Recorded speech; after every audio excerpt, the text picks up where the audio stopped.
we spill this juicy tea, make sure you follow me on TikTok or Foreign Snob Chats. I follow back, period. Now, let's get into it. So let's talk about the time my ex's baby mama tried to get slick with me. Emphasis on tried. First of all, I don't do baby mama drama. I don't babysit emotions I didn't birth. But she was pressed over me, over him, over peace of mind she clearly ain't had since 2015. I was chilling, minding my soft life. She came loud, came messy. Let's go like, that's supposed to move me? No, ma'am. You yelling? I'm sipping. You mad? I'm moisturized. You're talking about, he still love me. Girl, he still owe you child support. Let's keep it cute. And I told her straight up, you're arguing with the version of him you helped create. I'm dealing with the one evolving. Don't confuse the two.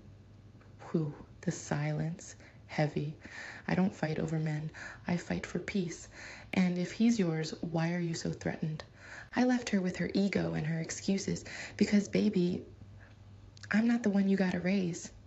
He is. Okay, sis, go off. I still don't give a fuck. So, boom, you think after that little ego check she'd fall back, right? Nah, she came harder, or at least louder. She hit me with the usual, you just a phase. And I was like, girl, if I'm a phase, why you still stuck in yours?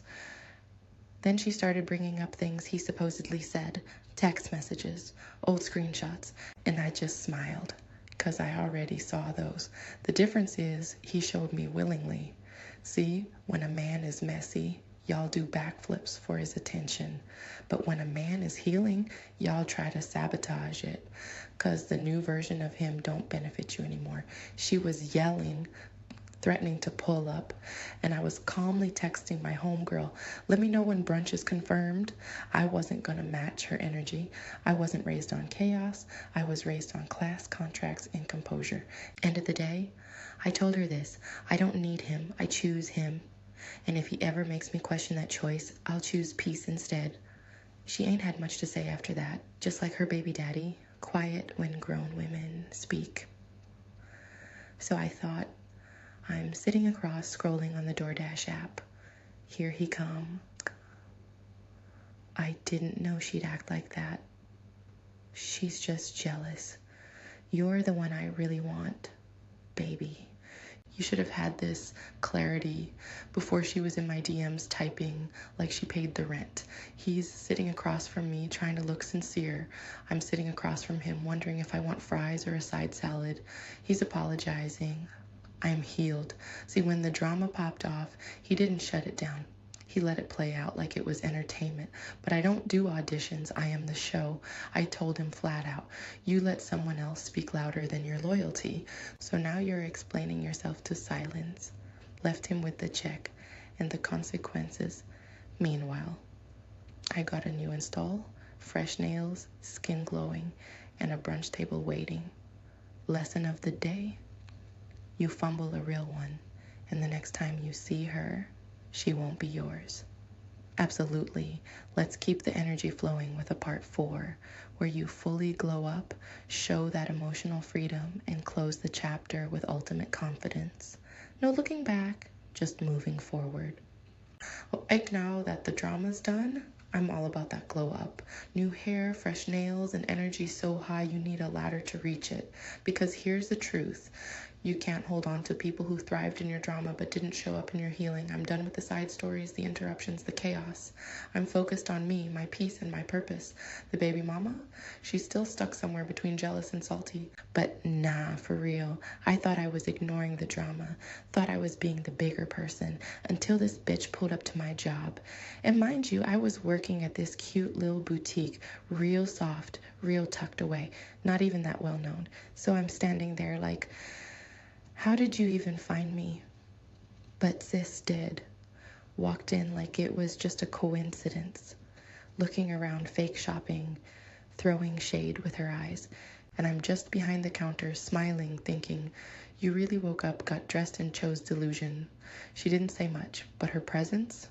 Loud. And I clocked it immediately. She didn't come to shop. She came to be seen, so I gave her what she came for. Absolutely nothing. No reaction, no words. words, just customer service and composure. Because one thing about me, you're not getting me fired behind no man that can't even finish a sentence without lying. Welcome to the Icon Boutique. How can I help? That's not the real name, but you get it, sis. Said it with a smile, too, because I already knew what she came for. This bitch looked me up and down, rolled her eyes, and said, "You can't help me, but I'm sure your manager can, babe. First of all, I am the face of this boutique. Second, what you need help with, confidence, closure, a clue." I just smiled, real sweet and unbothered, like I calmly said, "Of course. 1 second, I'll grab my C manager so she can help you." So I stepped to the back, came out with my manager, and sis hit her with the same line I did. "Welcome to the Icon Boutique. How can I help you?" And when I tell you, that girl choked on her own ego. She wasn't expecting professionalism and protection, so now sis stuttering like she forgot her lines. "Hi, are you the manager? I've been getting harassed by your employee, and I want to take the next steps. Sorry you're having a hard time with absolutely nothing." But walking into her boutique claiming harassment. "Yeah, no ma'am, this is not that." She looked her dead in the eye and said, "You're living in a land of delusion if you think anyone's falling for that storyline. So do us all a favor, shift your way, gather your pride, and exit this boutique with what's left of your dignity." And y'all, the silence was thick. Sis froze. And I forgot to mention my co-manager. Yeah, that's my best friend. So when sis saw us standing together, she got even more pressed, looked my bestie up and down and said, "I see hoes stick together. First of all, if confidence and composure make us hoes, then okay, cool." But my best friend didn't flinch.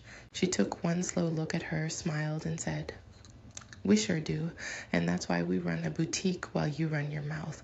Now go ahead and clock out of delusion before it overdrafts your self-respect." I almost clapped right there behind the register. And she said, "Bitch, you got your minions speaking for you. Talk, ho." And I just smiled, real calm, real icy. "Hun, if I need a minion, I'd hire one. But since I'm the CEO of this drama, you best get in line." The look she gave me, priceless. Gotcha. Here's that line with heaviest hitters, full strength and still dripping with snark and confidence. The next time you come into someone's workplace, babe, make sure you Google the details first. This is our boutique. You want to go the harassment route? Babe, we can just make sure you bring your heaviest hitters because my attorney already on it. Now, I don't know if Dick made you dumb or if you was born slow, but either way, you're definitely lost. And let's talk about lost, though, since you're here. You lost your mind. You lost the nigga. You lost your edges, babe. You lost hope. So get your ass out of here before you lose your life. It's not a threat. It's a promise. My attorney can make it come true if you ever step foot in here. Can you say jailhouse, big house, lockdown? Because that's the reality if you try this again. This bitch started to cry, like big tears, my G. And I'm just standing there, unbothered, watching the whole meltdown like it's the latest episode. Because, bitch, why? Just why? But like and comment for part 2. Because believe me, it gets juicier. Hey snobs, can I call y'all that? I'm Ginger. The best friend y'all don't see, but definitely need. Listen, everything was so random, yet so crazy. I'm sitting there at the computer just printing out shipping labels, checking on our Starbucks delivery, because baby, we love a good iced vanilla latte with almond milk. Sip, sip. This bitch had the audacity to set foot in our boutique like she was that girl. Sis really thought she was walking into a charity event or something. But nah, this is our space, and we don't play like that. So yeah, sis called us hoes. And honestly, that didn't faze us. Not one bit.